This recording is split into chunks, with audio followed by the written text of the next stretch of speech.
Good morning and welcome to You Win Around Campus. I'm John and this is my co-anchor Scott. In health news, Campus Clinic is to administer the H1N1 flu vaccines today. The Windsor-Essex Country Health Unit will hold an H1N1 flu vaccine clinic in the CoW Center's Ambassador Auditorium today at noon to 8 p.m. The clinic will administer the vaccine free of charge to Ontario students and people who work or go to the school in Ontario. You must show identification such as a health card, student card, work ID, or driver's license at the clinics.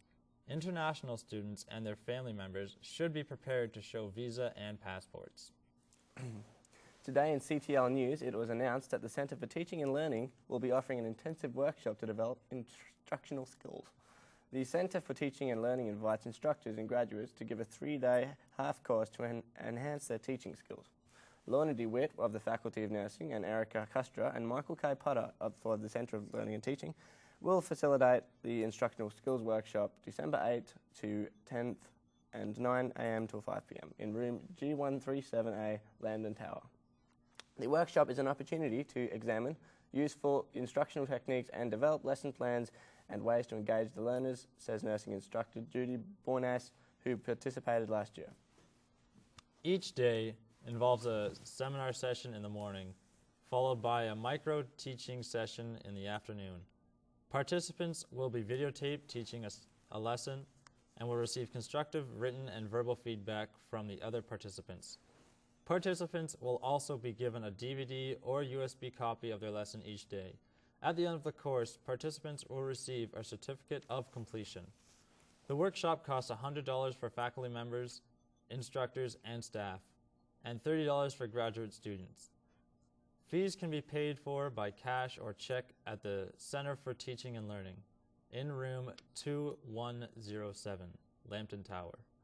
A place in the course will be confirmed upon receipt of payment. Windsor hosts Student Engineering Conference, a national student conference of Institute of Industrial Engineers hosted by the University of Windsor at Caesar Windsor in January, will feature competitors challenging participants to solve real-world problems. Ali Sardar, a vice president with the local student chapter, says the competitors will educate attendees on challenging facing Canadian industry while rewarding the best and the brightest. Today, all companies are looking for ways to create extra income, provide higher quality products and services while lowering operating costs, Sandar says. As the industries that we work in change and evolve, so must we. Organisers expect more than 300 students and industry professionals to convene for 14 speakers from sectors including automotive and aerospace, food and chemical processing, healthcare, telecommunications, and new and emerging energy production. The registration deadline is December 4th. A University of Windsor Law Forum will promote social justice work to law students. A forum in March 2010 at the Windsor Law School will introduce the students to challenges and rewards of foregoing private practice for a career engaged in social justice work.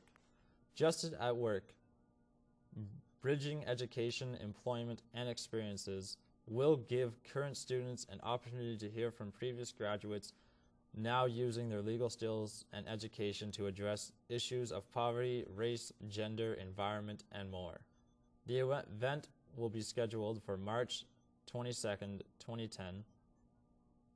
Hawk invites Windsor Law alumni interested in participating or anybody with suggestions of others who might have an interest to contact Emily Carasso, extension 2953. Bookstore site of Run Runners is a signing. The University Bookstore will host a signing of the Rum Runners, a prohibition scrapped by local author and award-winning journalist Marty Jervis, today, Friday, November 27th, from noon to 2 p.m. The revised 30th anniversary edition of his 1980 original book tells a story from Windsor's past as a hotbed prohibition-era smuggling. Its first print, run 3,000 copies, has already sold out, making it the top-selling book in Southern Ontario at the moment, says Gervais. If you are unable to attend but would like to reserve a signed copy, please contact Jackie Emerson at the bookstore. UoW Research is testing the durability of bio car parts. If interior components like dashboards and door panels in the car of the future are made from something as simple as the grass growing alongside the highway, we'll have people like Inna Severiana to thank. Severiana researches how polypropylene composite materials made partly from simple fibers like switchgrass break down when exposed to extreme weather conditions such as intense light and excessive humidity. It's crucial fundamental science needed to determine whether such materials can be mass-produced. She's one of a handful of academics who gathered on campus Friday to showcase their research on the Ontario Biocar Initiative, with the goal of accelerating the use of biomass in automotive materials. Severiana says the composite parts may be stronger than material currently used in car components, and they are definitely lighter, which will contribute to reduced fuel consumption and ultimately a much smaller carbon footprint. But much work needs to be done to ensure the materials can withstand vigorous manufacturing processes, as well as the weather to which they will be subjected. The Biocar Initiative includes researchers from the University of Windsor, the University of Guelph, the University of Toronto, and the University of Waterloo.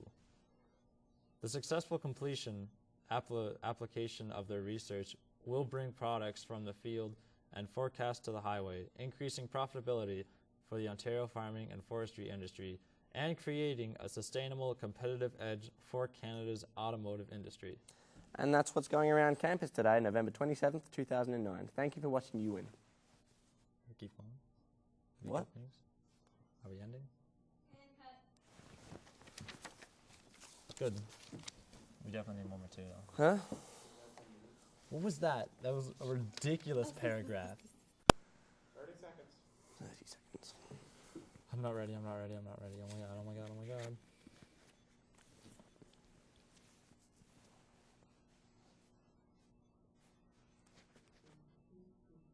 We should just stare at the camera when we talk to each other. So Scott, what do you think of the H1N1?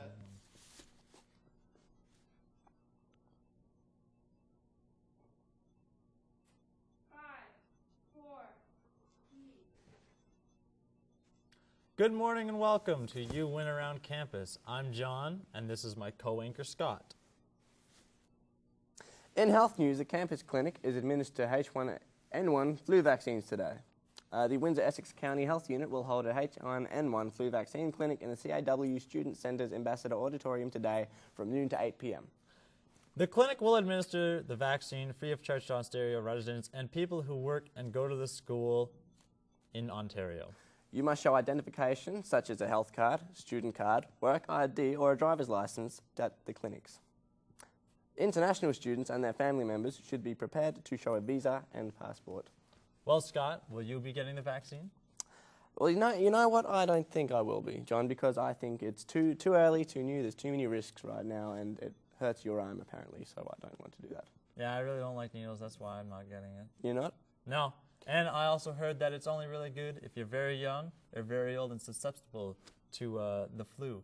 Otherwise, if you're at a good, healthy age, you should just get it, get over it, and then you won't ever have to worry about it again. Yeah, and you know, it's just such a big deal. I mean, a couple of people die, and then all of a sudden everybody's just complaining. Everyone's scared, and it's not that big of a deal. It gets over in a week or so. Can you say SARS? I can say SARS. I certainly can. Today in CTL News, it was announced that the Centre for Teaching and Learning will be offering an intensive workshop to develop instructional skills. The Centre for Teaching and Learning invites instructors and graduate students to a 3-day half course to enhance their teaching skills. Leona DeWitt of the Faculty of Nursing and Erica Kustra and Michael K. Potter of the Center for Teaching and Learning will facilitate instructional skills workshop December 8 to 10, 9 a.m. to 5 p.m. in room G137A, Lambton Tower. The workshop is an opportunity to examine useful instructional techniques and develop lesson plans and ways to engage the learners.